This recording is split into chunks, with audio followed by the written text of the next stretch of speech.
Hi, everybody. In today's episode, we have the privilege of speaking with Ashley Daniels from Minnesota in the United States. She is a resilient soul who has navigated a turbulent upbringing marked by the looming threat of abuse from her father and the persistent emotional bullying from her siblings. Despite the shadows that darkened her childhood, Ashley's academic brilliance prevailed, earning straight A's. Her life took a profound turn when she received diagnoses of autism and ADHD. These revelations became pivotal moments, guiding Ashley toward a journey of self awareness, acceptance, and adaptation. Through sheer determination and resilience, Ashley has embraced her conditions, learning to navigate the intricacies of neurodiversity. She now serves as the youth program manager at Caring Organization of Minnesota. Her journey of self discovery has not only transformed her own life, but has also ignited a passion for helping young people. Ashley is now a fierce champion for the rights of neurodivergent individuals, tirelessly advocating against ableism and promoting understanding and inclusion. Let's get started as Ashley shares her inspiring story of resilience and empowerment. Welcome, Ashley, to the Passionate Youth Worker Podcast. Thank you so much for having me, Paul. I'm really grateful. I'm really grateful that you agreed to be a guest, and I'm really eager to get started. Are you ready to go? Yes. Great.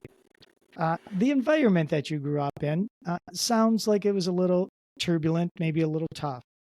Can you tell our listeners a little bit about your family? Yeah, so I grew up the middle child of three siblings. I have an older sister and a younger brother. And I grew up in St. Paul, Minnesota my whole life. My family never moved. They just really enjoyed the house that we grew up in and have so many memories there. But specifically about my family, um, there's a lot of stigma about growing up in a family where someone is an alcoholic and Mm. someone who is a very angry alcoholic to the point where um, children in that circumstance are told that we're not allowed to talk about it. We're not allowed to bring up concerns. We're not allowed to share the traumas that we go through because of um, how much of a one-way glass mirror it feels like, where everyone on the outside just sees your family and thinks that it's this perfect dynamic, but on the inside you know what's going on, and your family, especially like your parents, pressure you into like feeling like you can't talk about it, that you're not allowed to have a truth. And so yeah, that's a lot of how I felt in my family. And don't get me wrong, I do love my family. Sure. I have a lot of great memories with my family. And also at the same time, I would be remiss if I said that my childhood wasn't difficult, especially as a undiagnosed autistic ADHD child. Um, and throughout my life, developing mental illnesses like depression, anxiety, and post traumatic stress disorder because of a lot of the traumas that I went through, as well as the trauma of being undiagnosed and navigating my life and not understanding who I am wholeheartedly as a person. But then at 25, developing non epileptic seizures, which has been something that has been very difficult and a struggle to navigate through and to be able to try and um to vocalize those experiences can be challenging.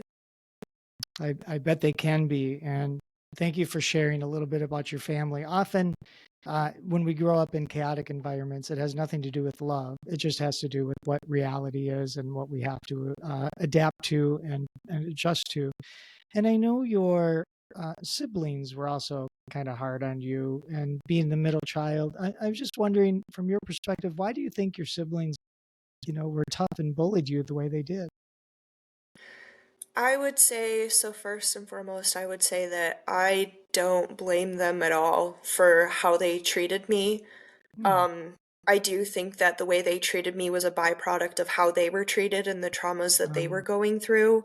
And also the fact that my whole family knew I was different. Like, my brother and my sister knew I was different. My mom and my dad knew I was different, but I didn't know I was different. And so I never understood why people picked on me, why people bullied me. And especially with my siblings, I just wanted to be just like them and to fit in with them and to be loved and accepted by them. And it was such a struggle for me to understand, especially when I was struggling in school with socializing with my peers.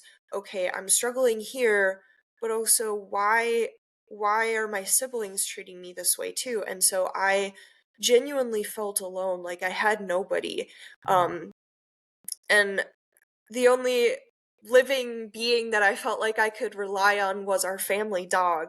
Like, that to me was like the only constant in my life for a very long time, where she kind of stepped in as a service animal.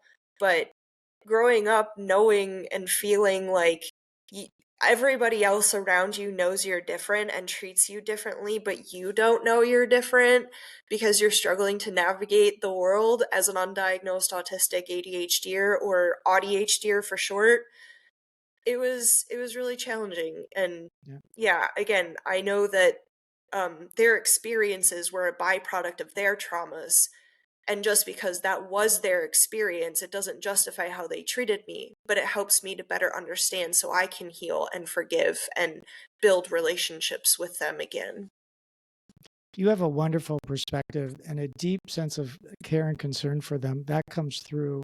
But yet the reality was they did treat you hard because that's kind of what they had to do to survive in the environment, it sounds like.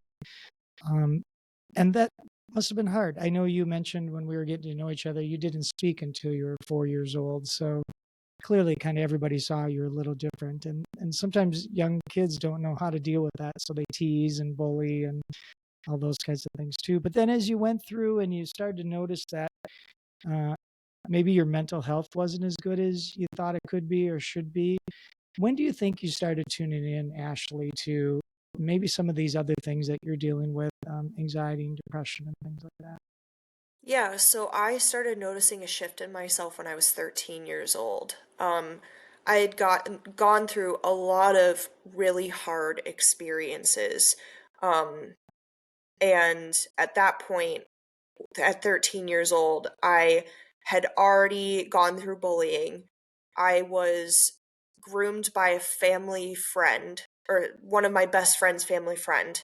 Um, and going through multiple, like, being like sexually assaulted and touched before the age of 13, and having those experiences on top of being an undiagnosed autistic Yes. ADHDer who was non-speaking and was put into so many programs like speech, because again I didn't speak. I was put in gymnastics because um I couldn't walk without falling over myself due to dyspraxia, which is like a comorbid type of disability that exists alongside autism. And a lot of evaluators do see dyspraxia as like a pre diagnosis. Like, this is something that a lot of autistic people experience, but not everybody does. But it can be in the pre screening process for some who are diagnosed with autism at a young age. Um, and so going through all of those experiences, feeling like I was broken, feeling like I've gone through this much in my life and not understanding any of it, I really started to struggle with depression at the age of 13, and really struggling with what is my purpose in life? What am I even here for? And really struggling with self harm and suicidal ideation, and trying very hard not to follow through with those thoughts because they can be really intrusive when you're going through them. And especially when you feel alone and you feel like the world is just so hard to navigate, it can feel even harder and feel more isolating and can make you feel more alone. Thank you for sharing such a deep, personal story. And I can only imagine how difficult it must have been. All these things had to be confusing to you as a young person, trying to make sense of it. And put some, I don't know, structure around you so you could learn how to cope. And I know things just kind of kept getting worse and worse. Even though you were doing well in school, your well-being kind of was really struggling. And I know you attempted suicide at age 19. Can you talk a little bit about what you did that led up to that point, and then how have you learned to keep yourself safe since then? Yeah, so I just want to say, as far as my academics were my survival mechanism. That Oh, I knew that if I got good grades, that I would not be abused. So my grades were the way that I kept myself safe. And um when I went to college and finally moved out of my parents' house and I wasn't in that environment anymore, it was as if all of the skills that I had used to get straight A's, to be a good student, completely collapsed on me. Where my biggest fear or like, rather, I should say that I considered failing receiving an A minus or lower because of how scared I was to be abused. Um, and so carrying all of that with me and realizing that um, I don't have these skills anymore because I'm not in survival mode anymore, it really deteriorated my mental health to the point where I did swallow an entire bottle of pills. And I feel very lucky that I'm even sitting here right now, because a lot of the conversations that I heard at the doctor's office were the doctor screaming at my mom, like, why didn't you get her help earlier? You're very lucky that she didn't die, because she very well could have. And after, like, having my stomach pumped and having, they wanted to keep me in for suicide protocol, but again, because my parents were there, and with the stigmas of alcoholism and you're not allowed to talk about your struggles, and they didn't want me kept in the hospital for over a week, I felt like I had to lie to the hospital just to preserve this image of myself to my parents that I was okay when I wasn't. And mm, so um lying, it wasn't the right thing to do at that time, but I was 19 and didn't understand what was going on. I just knew that I was hurting. I knew I was in so much pain, and I knew that my parents were not in a place to be able to help me because of not only my father's addiction, but also because of the experiences I grew up with my mom, where my mom never took a lot of my mental health stuff seriously, and she still does not to this day. And so, like, when you have that dynamic of you're unsure if you're even going to be taken seriously if you try to advocate for yourself, and especially as a middle child, where a lot of my valid concerns were ignored or dismissed, or I would constantly get interrupted, it felt like that was the pivotal moment for me where I knew that I had to start taking care of myself, because if I didn't take care of myself, then nobody else would. And so that was more of the trauma based, like, PTSD of I'm hypervigilant. I have to take care of myself, um, because I didn't think that anybody else cared to or would or take me seriously. thank you for that beautiful answer and for sharing your story. We really appreciate it. I'm sure our listeners really feel connected to you. You told that in such a humble, honest, yet really vulnerable way. Thank you. Ashley, we have to take a short break, but when we come right back, I'd like to just check in quickly where things are with your family. So we'll be right back.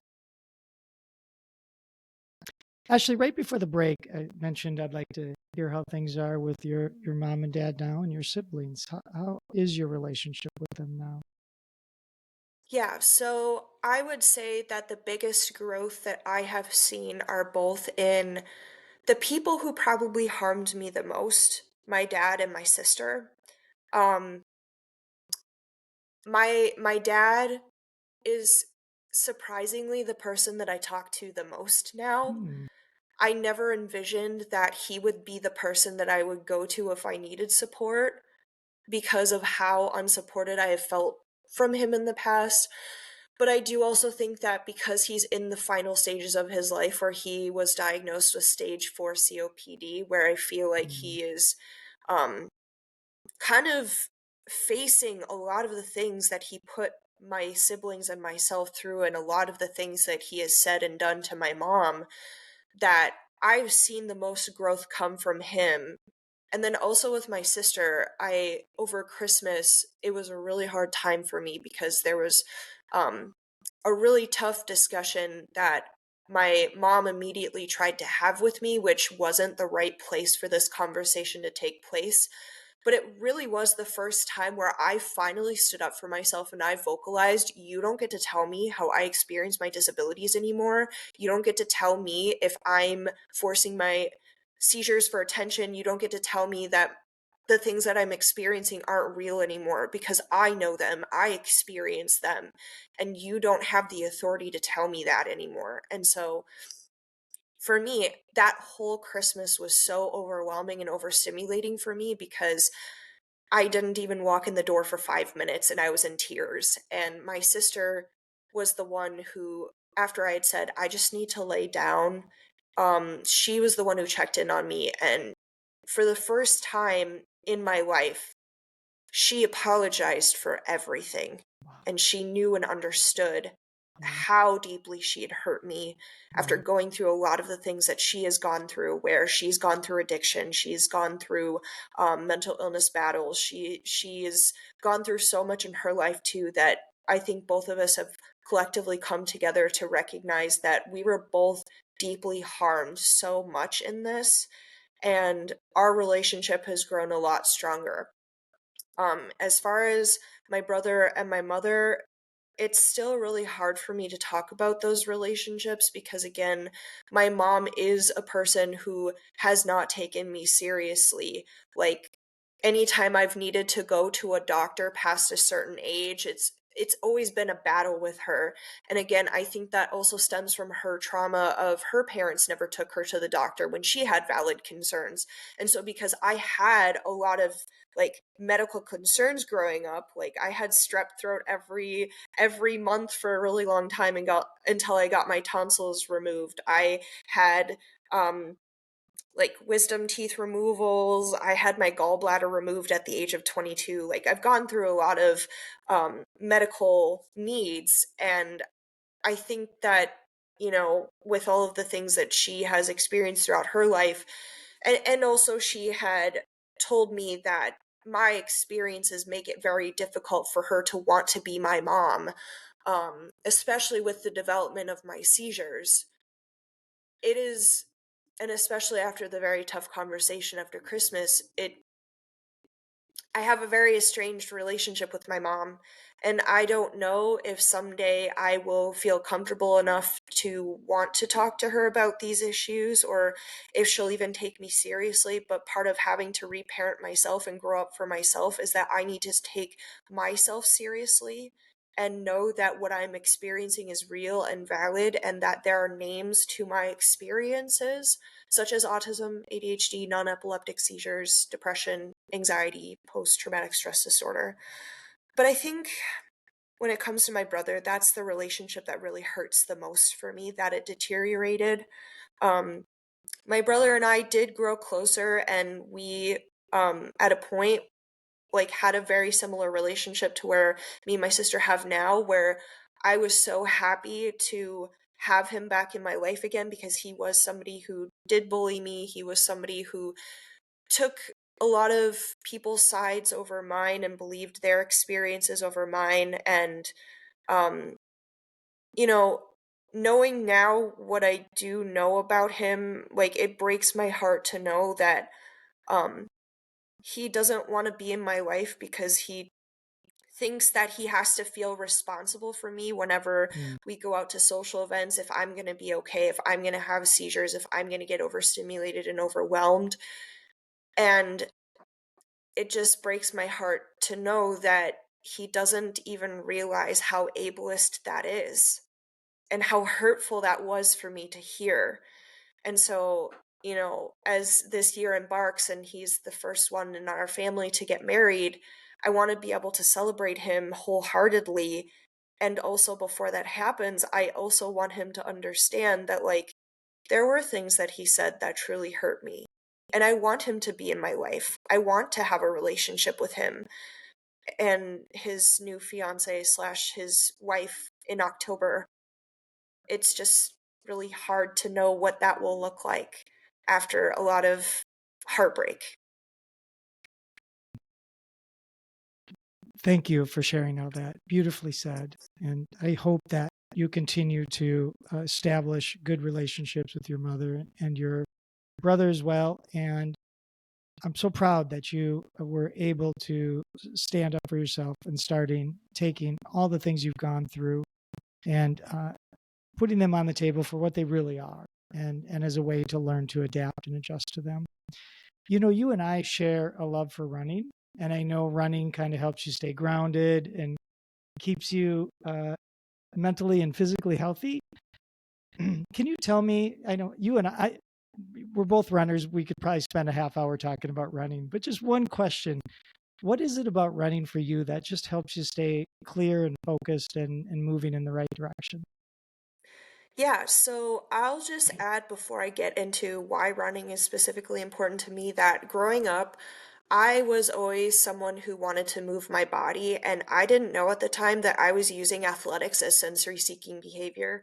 Mm. So, like, I've done so many sports in my life. I've done soccer, I've done karate, I've done um, running, swimming, rowing, basketball, volleyball, golf, bowling. Like, there are so many sports that I have done that I didn't realize how important movement and athletics were for me.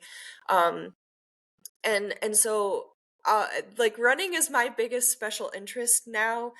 So for those who don't know about autism, it's part of the diagnostic criteria where it's classified under fixated interest under criterion B, which put in more simple terms is a special interest, something that you just have a lot of excitement about, and it can be, for those who don't understand, considered an obsession, but it's something that I even took classes to be a coach to like fully understand and Yeah, embrace the sport. yeah, yeah, But I think what keeps me grounded in all of it is knowing how happy it makes me to, you know, experience the sensory aspects of it. So feeling the wind go through my hair, um, sometimes running in the rain. A lot of people call me uh, they say, why would you ever do that for running in the snow? Like, I do run when it's minus 10 degrees out. I me just too. love it. It's a Yeah, different type of sensory aspects of like you put on so many different clothes and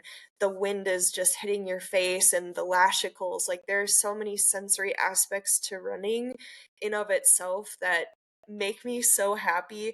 But also running is one of those sports that you get what you put into it. And so like throughout this entire journey for me as a runner, like I've put in so much to the sport that like I've gone from running a 6:02 marathon to a 4:02 marathon, and it's a sport that I constantly can see myself improving and growing, not only as a runner but also as a person as I navigate a lot of things throughout my life. well, I share your passion, and my wife would probably say I share your compassion or your compulsion to get out and run. That's the word I was looking for, because Yeah. I love to run no matter what the conditions are too. That's part of the experience. And maybe someday, Ashley, we'll get to go for a run, but you have to promise, will you slow down for me? Because I'm not very fast. I will just preface and say that I don't consider myself a fast runner, and a lot of the times when I am running like 5Ks and 10Ks and seeing 8-minute miles on the clock, like my brain is still in that moment where I've been a 13-minute per mile runner where I still can't believe it. Yeah. So like please know that I don't consider myself a fast runner. Okay. Well, I bet you're faster than I am. So, anyways, we could talk about running forever probably. But in your opinion, I know that you're now champion for other people against ableism. Why do you think there is so much ableism present in our society? And why do you think that's so prevalent? I mean, put very simply, it was the way that society was taught to view disabled people. Like, to put things into perspective, disabled people did not get the right to go to school until 1975 through the IDEA. Mm.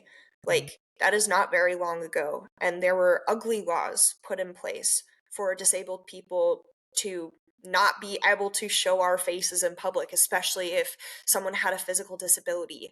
The world has always been taught to view disabled people as lesser than. And so, especially in specific situations and settings, like especially in medical settings where disabled people need the most support as well as education.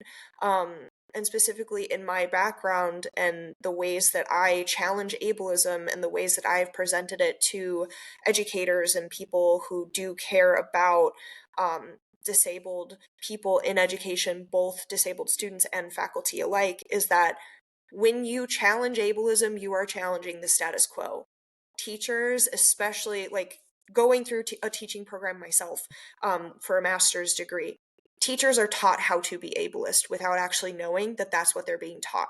They're being taught compliance-based teaching styles that do not center on servicing the whole student.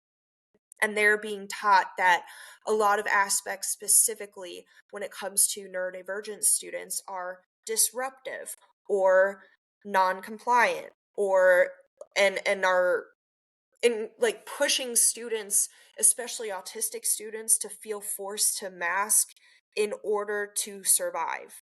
And so again, when you stand up against ableism, you are standing against the very foundations of how a lot of these systemic structures, like like the medical field, education, like the law itself, etc., were built upon. And again, it's not just ableism that like that these systems were built on.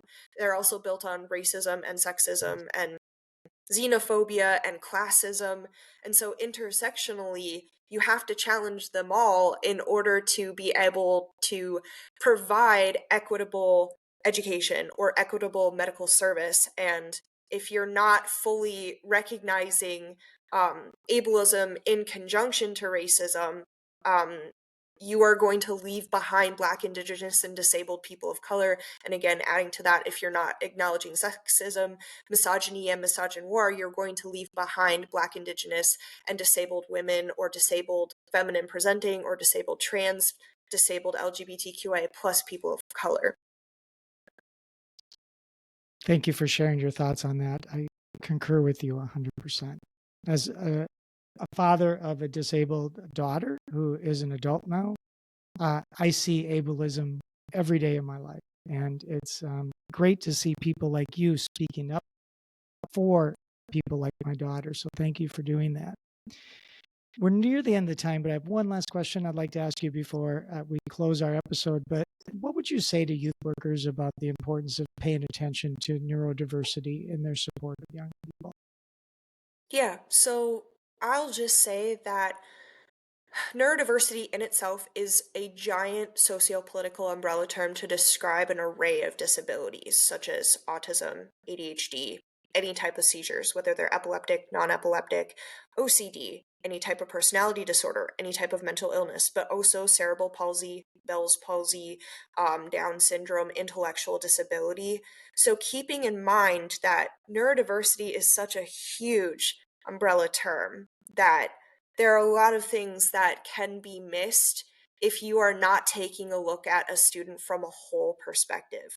So getting to know them, building those relationships, because I feel like even though I did build positive relationships with my teachers, they only saw me for my academics and didn't see how badly I was struggling on a social level. And if I had teachers, coaches, adults in my life who saw me wholeheartedly for who I am and how badly I was struggling, um, that would have helped me out so much to navigate the world a lot kinder to myself and to give myself a lot more grace. And so I'll just say, for anybody who's working with youth, the signs are there if students are struggling. You just have to be caring enough and diligent enough to be able to identify the signs, especially on an intersectional level, because specifically for the youth that I serve, refugee youth, they've gone through horrible atrocities such as war, such as resettlement, such as being a newly arrived person in a country. And so they're going to present those same types of neurodiversities very differently because of culturally how they navigated the world. And so again, The signs are there. You just have to know how to look for them. Ashley, thank you for sharing all your wisdom, your insight, and your understanding, and also for sharing your personal story. This is what we hope to do on the Passionate Youth Worker, is understand how we all have our own strengths and we all have our own vulnerabilities. And as youth workers, it's important to tap into what they are and to use what we can to help our young people in any way we can. And I'm so grateful that you are doing the work that you are doing and bringing neurodiversity and ableism and shining a light on it so that it helps other young people down the road, and maybe their experiences could be just a little bit better than yours were, so they don't have to go through some of the things you've had to endure. So I really want to thank you on behalf of all our guests. Thank you for the work you're doing. And personally, I'd like to thank you for being a guest on our podcast. So thank you. Yes, thank you so much for having me. You're welcome. Before we go, Ashley, what words of wisdom or inspiration would you like to leave with the listeners? Yeah, I would say that, words of inspiration, I guess, would be if you're somebody working with youth, service the whole student. Get to know them, build relationships, because those relationships, you don't know how not only empowering they can be, but how life-changing they can be. And you never know, you could save somebody's life without even actually knowing it. And I know that a lot of youth work is planting the seeds that you might not be able to see grow down the line, but just know that if you are taking the time to build those relationships, to truly care about your students and to get to know them wholeheartedly, they're going to succeed because of you.